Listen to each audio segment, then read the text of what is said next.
Hello जी, this is third part of chapter 16 garbage in and garbage out. ठीक है, तो इसमें हम बात करने वाले हैं मैनेजमेंट ऑफ वेस्ट कि वेस्ट का मैनेजमेंट हम किस तरीके से कर सकते हैं। यूज़ 3R, हम 3R का यूज़ कर सकते हैं। 3R क्या होते हैं? 3R stand for reduction of waste generation, कि जो वेस्ट प्रोडक्ट होते हैं उनका कम यूज़ करना। Reuse of products and parts, कि कुछ चीज़ों को आप बार बार यूज़ कर सकते हैं। Recycle, use of recycling resources, कि रिसाइकल्ड रिसोर्सेज को आप यूज़ बार बार कर सकते हो। दीज आर 3Rs, ये 3R थे। अब इनको 3R को पढ़ते हैं कि किस तरीके से हम इसको कर सकते हैं। सबसे पहला आता है reduce. We need to reduce the amount of waste generated by consuming more and throwing away less, कि हम क्या कर सकते हैं, हम ज़्यादा से ज़्यादा चीज़ को कंज्यूम कर सकते हैं और फेंक सकते हैं कम से कम चीज़ को। ठीक है ना, कि हमें बहुत सारी चीज़ों को बार बार यूज़ करना चाहिए, मैक्सिमम उसका यूज़ हमें मैक्सिमम कंजम्पशन उसका कर लेना चाहिए। ठीक है, मीन्स वेस्ट प्रोडक्ट जितना कम होगा उतना ही ज़्यादा इन्वायरमेंट हमारा हेल्दी होगा। We often buy more things than we really need.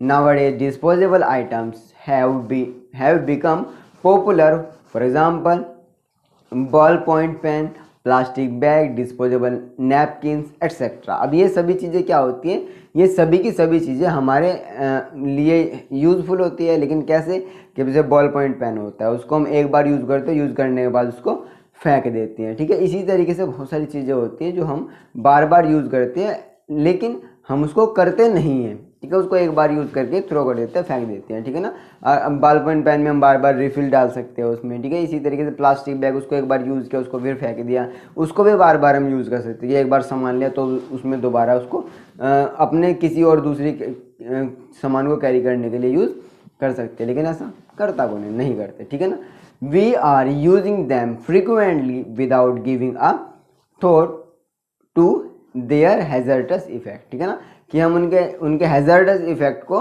नहीं देखते, बस उनको ऐसे ही यूज़ करते हैं और फेंक देते हैं। ठीक है, hence here are some tips to reduce waste, कि कुछ टिप्स होते हैं जो इस वेस्ट को रिड्यूस कर सकते हैं।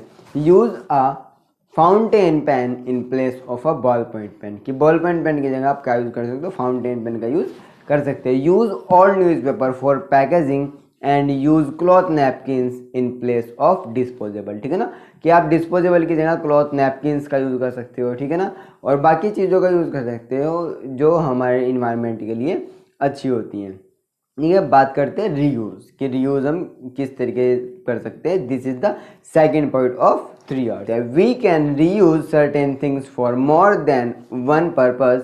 If we reuse them for other purposes we can help in reducing waste. Here are some tips for reducing things. ठीक है, कि कुछ टिप्स, अभी टिप्स पढ़ेंगे हम। ठीक है, लेकिन उससे पहले क्या, कि उससे पहले हम किस तरीके से कुछ चीज़ों को यूज़ कर सकते हैं, बार बार यूज़ अप कर सकते हैं, कि एक प्रोडक्ट में ना यूज़ करके, एक काम में ना यूज़ करके उसका दूसरे काम में हम यूज़ कर सकते हैं। ठीक है, जैसे small jars and bottles can be clean to keep some other kitchen stuff. ठीक है, कि किचन के सामान या और बहुत सारी चीज़ों को रखने में हम उनको यूज़ कर सकते हैं। ठीक है, one should prefer glass bottles and metals can when buy juice और soft drinks the bottles can be refilled. ठीक है, कि उन बॉटल्स को क्या हो सकता है, रिफिल कर सकते हैं, उनको दोबारा भर सकते हैं। ठीक है, अब आते हैं old clothes can be made into other usable items like cushion, cover, handkerchief etcetera. ठीक है ना, कि जो ओल्ड क्लॉथ, जो पुराने कपड़े होते हैं, ठीक है, उनको साफ सफाई में इस तरीके से यूज़ हम कर सकते हैं। Old mobile phones can be donated to friends और फैमिली। ठीक है ना, कि जो पुराने फ़ोन होते हैं उनको आप डोनेट भी कर सकते हैं। वैसे तो डोनेट करते हैं क्योंकि इंडिया इस चीज़ में बहुत आ गया, कहीं ना कहीं उसका यूज़ करता ही रहता है। ठीक है, तो फिर भी मतलब इन चीज़ों को रीयूज़, उस चीज़ को बार बार यूज़ करने की कोशिश हमें करनी चाहिए, जिससे हमारे इन्वायरमेंट में कम से कम वेस्ट प्रोडक्ट रिलीज हो। थर्ड पॉइंट बात करते हैं रिसाइकल। ठीक है, 2 पॉइंट हम पढ़ चुके हैं, रिड्यूस, रीयूज। अब थर्ड पॉइंट पढ़ते हैं recycle. The process by which waste material are use to make new products is called recycling. Means कि रिसाइकलिंग का मतलब होता है कि जो प्रोडक्ट हमारा था उसका वेस्ट है, उस वेस्ट से फिर दोबारा कोई प्रोडक्ट बना तो उसको हमने क्या बोल दिया, रिसाइकल बोल दिया कि उसी प्रोडक्ट से कोई दूसरा प्रोडक्ट हमने बना दिया, उसको क्या बोल दिया, रिसाइकल।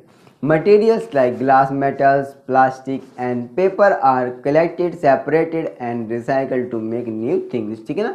जैसे टॉयज बनते हैं और बहुत सारी चीज़ें आज के टाइम में क्या है, रिसाइकल्ड आ रही हैं, ठीक है। रिसाइकल चेयर आ रही है, ठीक है। तो वो क्या है, कम प्राइस है उसका, और वो क्या है कि बहुत ही मतलब हमारे इन्वायरमेंट के लिए हेल्दी होते हैं, क्योंकि हमने उस चीज़ को रिसाइकल कर दिया। ऐसी जो पेपर को रिसाइकल करने में न्यूज़पेपर आता है, फिर देन जो हमें रफ नोटबुक आती है, तो वो सभी क्या है, हमारी रिसाइकलिंग होती है, ठीक है।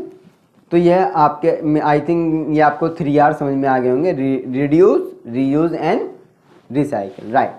बात करते हैं कंपोस्टिंग। कंपोस्टिंग क्या होता है? Compost is an organic matter that has been decomposed and recycled as a fertilizer and soil nutrient and the process is called composting. क्या होता है कंपोस्टिंग? कि कंपोस्ट आपने सुना होगा उसका नाम। क्या होता है कि वो न्यूट्रिएंट रिच होता है, उसको हम किस में यूज़ कर सकते हैं? एग्रीकल्चर में यूज़ कर सकते हैं, ठीक है। तो क्या है कि वेस्ट प्रोडक्ट को, जो हमारे जैसे हमारी वेस्ट प्रोडक्ट जैसे हाउस होल्ड चीज़ें हो गई, जैसे वेजिटेबल पिल्स हो गए, वेजिटेबल्स वगैरह हो गए, या एग्रीकल्चर वेस्ट को ही हम किस में, कंपोस्टिंग करके हम उसको फिर देन एग्रीकल्चर में यूज़ कर सकते हैं, जो सॉइल को फर्टाइल कर सकता है, सॉइल को फिर से न्यूट्रिशन प्रोवाइड कर सकता है। देन बात करते हैं लैंडफिल्स के बारे में। Landfills is an open area built on the top of the ground to dispose the garbage. It is built in such a way that it should not affected our surrounding environment. Once the landfill is full then cover it with a layer of soil. Landfills क्या होते हैं कि वो एक बहुत बड़ा सा area होता है जिसमें हम वेस्ट प्रोडक्ट को डाल सकते हैं। जैसे उसको वेस्ट प्रोडक्ट को डालते हैं, जैसे ही वो पूरा भर जाता है तो उसको हम सॉइल से ऊपर कवर कर सकते हैं। सॉइल को से ऊपर कवर करने के बाद कि कुछ टाइम तक कुछ टाइम तक हम क्या करेंगे, वेट करेंगे। और वेट करने के बाद क्या होगा, कुछ टाइम का मतलब कुछ दिन कुछ महीने तक वेट करेंगे। तो वेट करने के बाद जितना भी हमारा वेस्ट होगा वो सारा क्या हो जाएगा, डिकम्पोज हो जाएगा, और कुछ वेस्ट तो हमारे लिए यूजेबल भी हो सकता है, ठीक है। बात करते हैं वर्मी कंपोस्ट के बारे में।